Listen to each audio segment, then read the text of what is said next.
Hello, everyone. Welcome back to K-Talk. I'm Adriana. And I'm Randy. And today we are going to talk about Korean folklores and, well, kind of spooky Korean folklore since we're in October, and also how they kind of get played out in dramas or what dramas we've seen these creatures of the night appear in. So there's a lot of folklore in Korea, just like there is here. Here we have Slender Man, and like Mexico has La Llorona, and every culture has its deities, demons, and creatures of the night. And Korea has its own that are unique to them, and they are incorporated in a lot of dramas that you may not be aware of. So we thought we would talk about that today.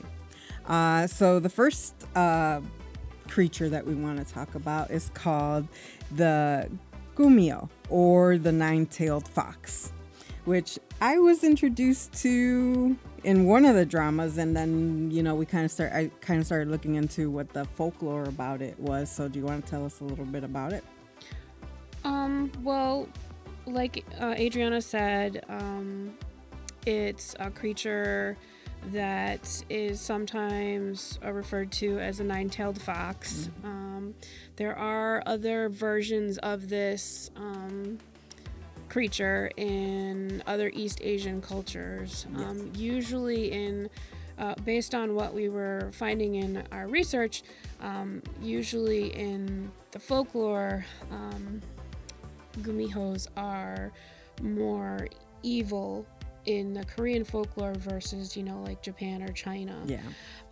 So most of the time they are shapeshifters. They're some kind of, spirit. There's different versions of this, but they can shapeshift from that supernatural fox into some other incarnation. It's usually a woman. Not solely a woman, but it's usually a woman. They're in a lot of the stories, their goal is to become human. Yes. Whether that be like they're waiting 1,000 years to become human in some way, or there's the spooky part of it where they're like eating 1,000 livers and then they turn into a human. Or there's also a story that involves like they have a fox bead inside of them, and so like that bead can also steal energy from people and suck the life out of people. So although the nine-tailed fox can be very alluring, obviously, because it's like it's a creature that's trying to always entice human beings. They do have their dark and evil side. Usually you think that the ones that want to become human are sometimes the ones that like go wait 1,000 years. I know we've seen a couple iterations of that where they're waiting 1,000 years, or they're having to like energize that bead in some way or another. Not always through eating livers. No. But I've seen at least 2 dramas with them, and I was just like, well, that was different. But fun. Usually in the dramas, it's less evil creature, more like, hey, I'm misunderstood and help me out here. I just want to be human. And that's one of the things that I really found interesting about some of these creatures is that they have anthropomorphic features where we try to humanize them, whereas a lot of our folk tales and creatures like Candyman, Bloody Mary, all of those are just pure evil. They don't want any happiness. What was there? There was I can't remember the name of it, but there was one where this family, this is more of a folk tale. So it's a family who really wants a daughter. They have 2 sons, and so they kind of pray and pray and pray for a daughter to come, and they end up with this girl. And this girl is a gumiho. And so eventually, like, she starts killing off her family and all of these things around them. And, she is eventually killed, I think, by the youngest brother. But it's like they were wishing and hoping for this girl in their family, and they got this sort of evil spirit that came into their family and Like, be careful what you wish for. Exactly. Yeah, but yeah, it's an interesting tale, and I find the folklore of different cultures to be very interesting because some of them have very deep ties to their culture. Some of them are learning tales, and some of the Grimm's tales or fairy tales can be very dark in their original format, and they're all learning tales and things like that. But then we also have the very evil side and.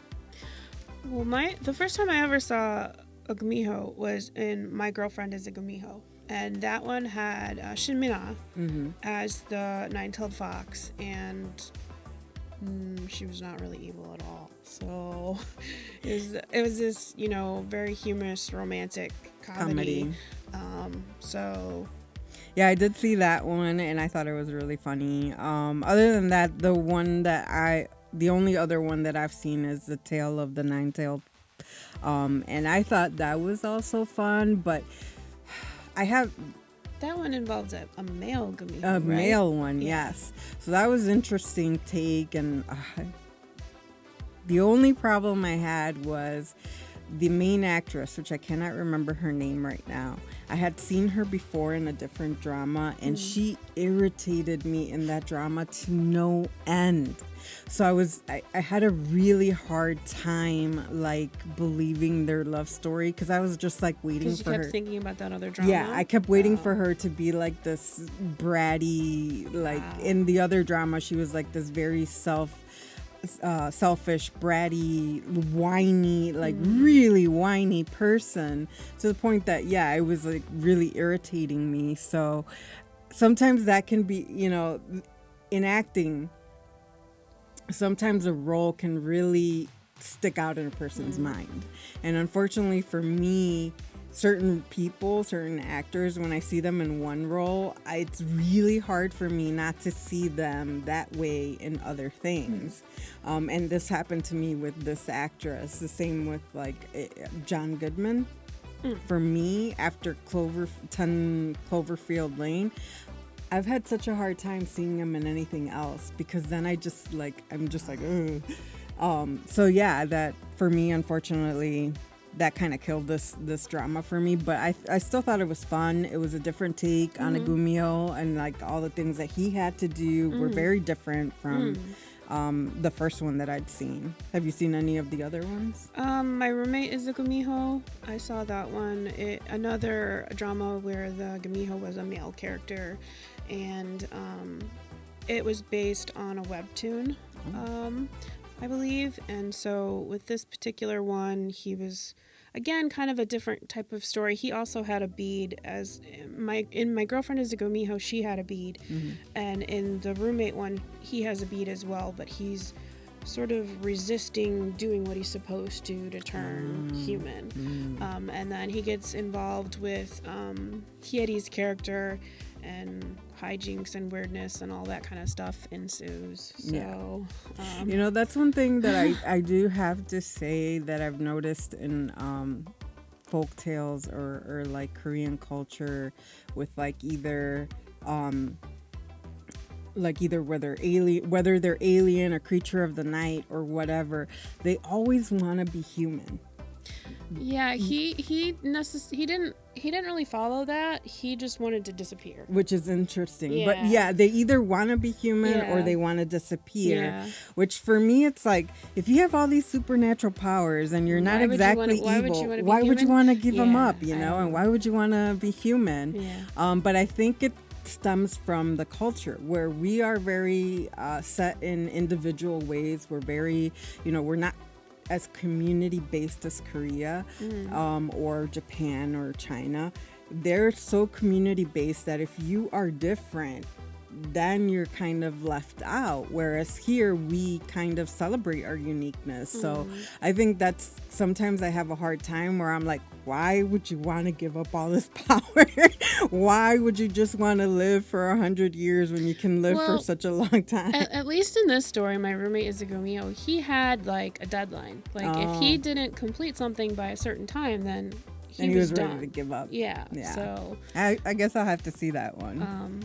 The only other there is a teen fiction book series with a Gumiho written by Kat Cho. The first one is called Wicked Fox, and the second one is called Vicious Spirits. So I found that very interesting as well. Yeah, I had actually checked out Wicked Fox when we were going to read The Red Palace. So I ended up not reading it because I was reading The Red Palace and I had to return it. So I need to check it out again and see how it is. It's just, I have a harder time with teen fiction sometimes to get into that headspace, but it's usually fun to see. I know you read a lot of teen fiction. Yeah. I read a lot of adult fiction. Yeah. The next kind of creature, which is universal to every culture, is ghosts.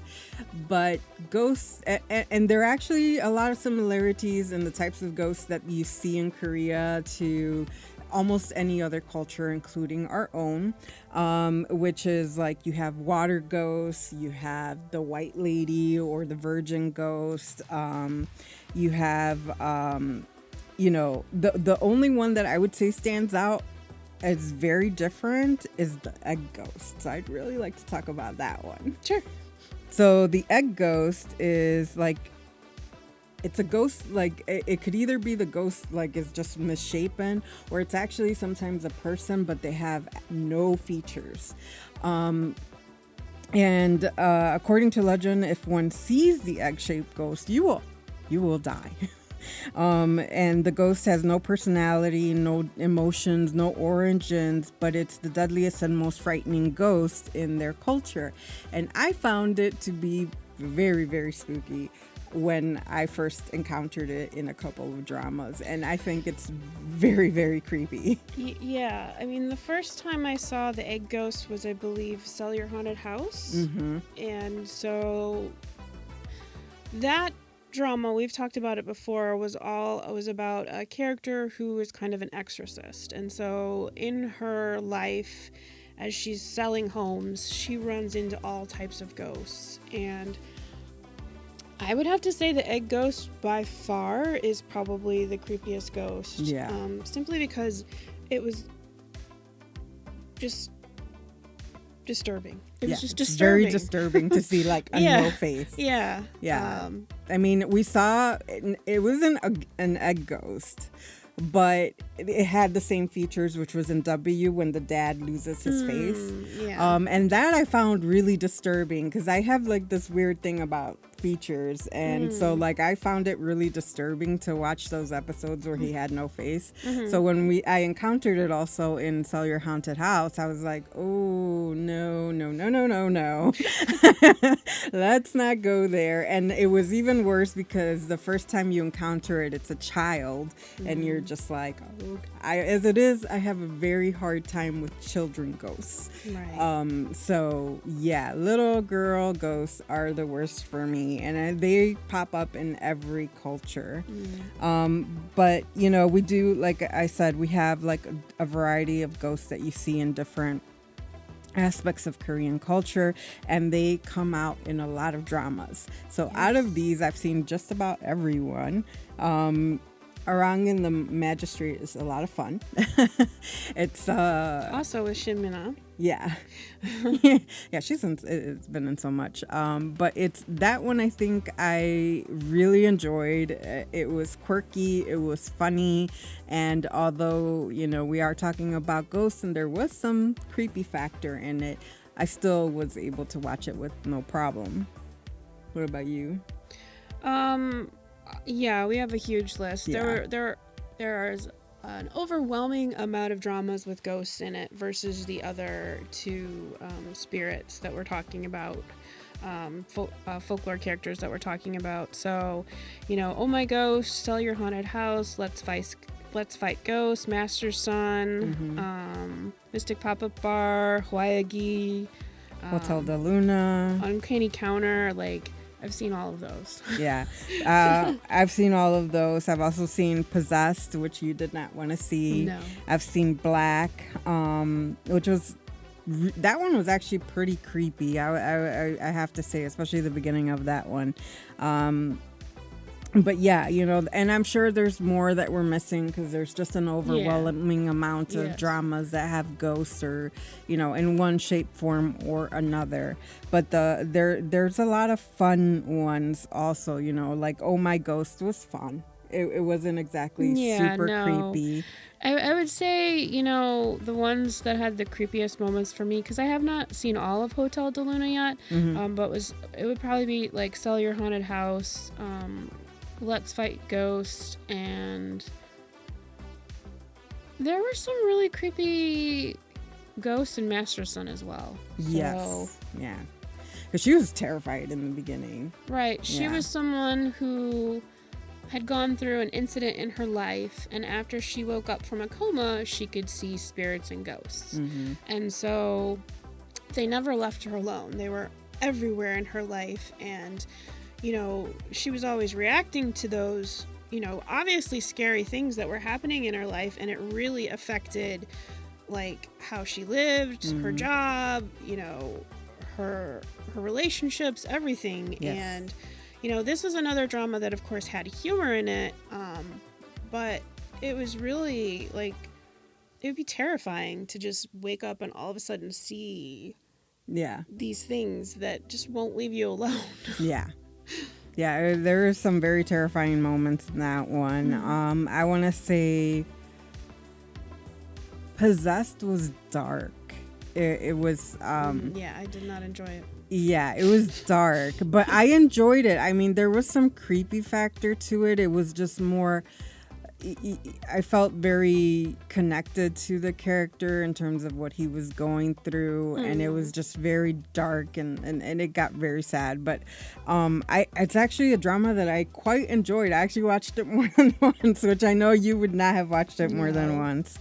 And then I think for me, the other one that might have been a bit scary was Sell Your Haunted House in some points. Yes. Yeah, that one definitely had a few good pop scares. Oh, I agree. And it just overall the drama was very well done. And I think they focused on the right things. Although we have talked about it before and there were some things that I was like, oh, what the heck? But the creepy factor, the ghosts, all of that was so well done. Yeah. So the last spirit or folklore creature that we're going to talk about are goblins. And funnily enough, there's only one drama with goblins. I searched and searched. I know I know for a fact that there have been times in dramas where they're like, oh, that's a tokebi, but I can't for the life of me remember which ones. But as a main character, there's only been one. Yeah, well, we were looking, and there's been songs about goblins, and like Stray Kids has a video that was inspired by goblins. Yeah. But yeah, the only drama that we could find was Guardian, the Great and Lonely God. Yeah, and it's just Little like goblin. it was a little weird that they only had one drama, but it's mentioned everywhere. I've seen them in variety shows. Like they've done specials where, like more like Halloween spooky specials where they have some kind of goblin character involved in some way. Yeah, and there are even restaurants, because I know when I went to Korea I saw several tokebi themed restaurants, so I found it really weird that there was only one drama with a main character that was a tokebi. But so they have very different characteristics. There's a couple different ones, which there's quite a few, so I'm not even really gonna get into them, but their powers can be a little varied. They're supposed to be tricksters. But what I found interesting was that they weren't spirits of people. They were actually spirits either in nature or of objects. Yeah. So I makes me wonder if it was just the sword in the goblin, the Guardian, that was the actual tokebi.